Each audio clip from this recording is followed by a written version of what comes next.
Assalamualaikum warahmatullahi wabarakatuh. Kami dari kelompok 5 akan menjelaskan hasil praktikum kami pada tanggal 25 Agustus 2023, yang dimana sebelum kami menjelaskan materi kami akan memperkenalkan diri kami terlebih dahulu.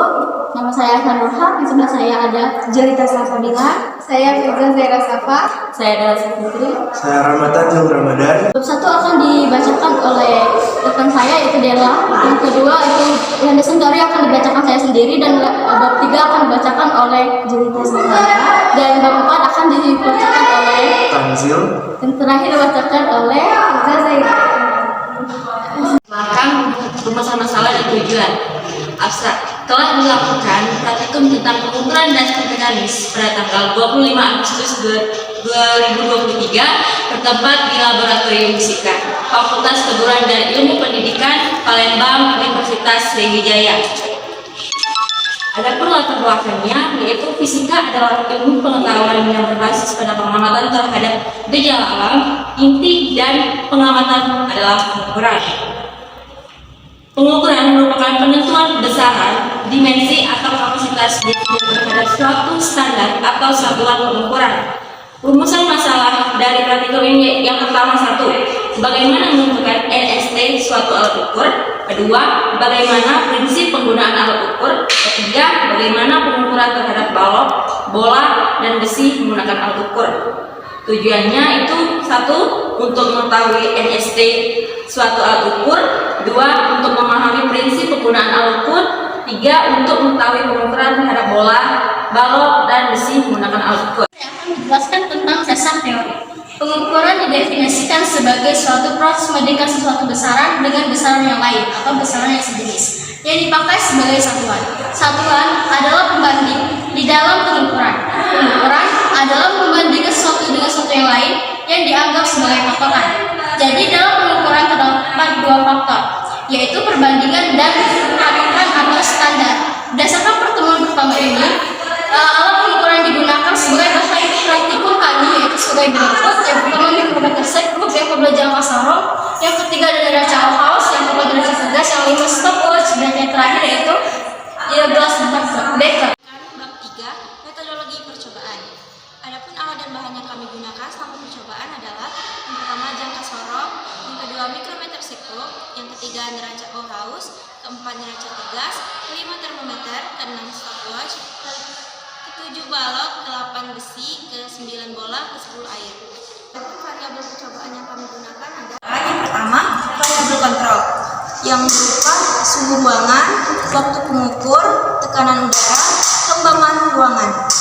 Yang kedua, variabel bebas, panjang pegas, besar gaya, sudut kemiringan bidang miring. Dan yang ketiga, variabel terikat, periode getaran, perubahan panjang, dan percepatan benda. Saya akan menjelaskan pembahasan pada praktikum fisika yang terdiri dari pengukuran dasar mempelajari teknik pengukur yang benar, mengenal bermacam-macam alat ukur dasar.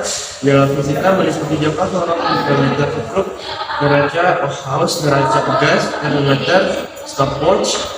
Dibimbing menentukan hasil pengukuran yang benar. Masing-masing alat ukur ditentukan NST dan kesalahan titik nol. NST diperoleh dari skala terkecil masing-masing alat ukur. Pengamatan harus sejajar antara mata pengamat dengan alat ukur.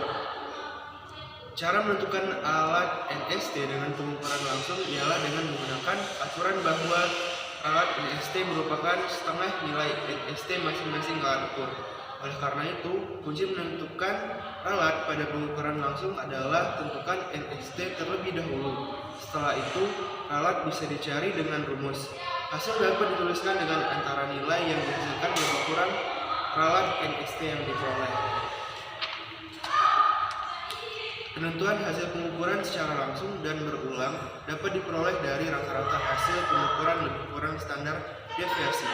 Pengukuran dilakukan 3 kali sehingga dapat menunjukkan kepresisian suatu alat ukur. Semakin kecil standar deviasi, semakin berhasil pengukuran kita yang dapat mendapatkan benar. So, walaupun dilakukan pada besaran dua menggunakan alat yang sama, pengukuran yang dilakukan secara berulang memiliki ralat lebih kecil daripada pengukuran yang dilakukan sekali. Dari ralat relatif, semakin banyak angka penting menunjukkan persentase ralat yang relatif kecil, berarti semakin tepat hasil pengukuran. Hasil pengamatan menunjukkan bahaya beberapa pengukuran yang dilakukan mendapatkan hasil yang mendekati tetap, namun beberapa juga menunjukkan hasil yang kurang tepat karena memiliki angka penting dengan jumlah kecil. Berdasarkan hasil praktikum yang telah kami lakukan, dapat disimpulkan bahwa 1. Keakuratan suatu alat ukur ditentukan oleh nilai skala terkecil atau yang biasa disebut dengan NST. Semakin kecil nilai NST, maka semakin akurat alat ukur tersebut dalam mengukur benda. 2. Dalam menentukan NST, setiap alat ukur memiliki cara yang berbeda-beda tergantung petunjuk penggunaan alat ukur itu sendiri. 3. Pengukuran pada suhu air yang dilakukan di dalam gelas ukur menunjukkan bahwa suhu di dalam air lebih dingin daripada suhu di dalam ruangan. Yang keempat, ralat NST digunakan pada pengukuran tidak berulang, sedangkan ralat standar deviasi digunakan pada pengukuran berulang. Dan yang kelima yaitu, nilai skala terkecil atau NST pada alat ukur ditentukan oleh skala yang terdapat pada alat ukur itu sendiri. Sekian. Baiklah, itulah penjelasan yang dapat kami sampaikan. Apabila ada kesalahan atau kekurangan, kami mohon maaf. Sekian dari kami akhiri. Wassalamualaikum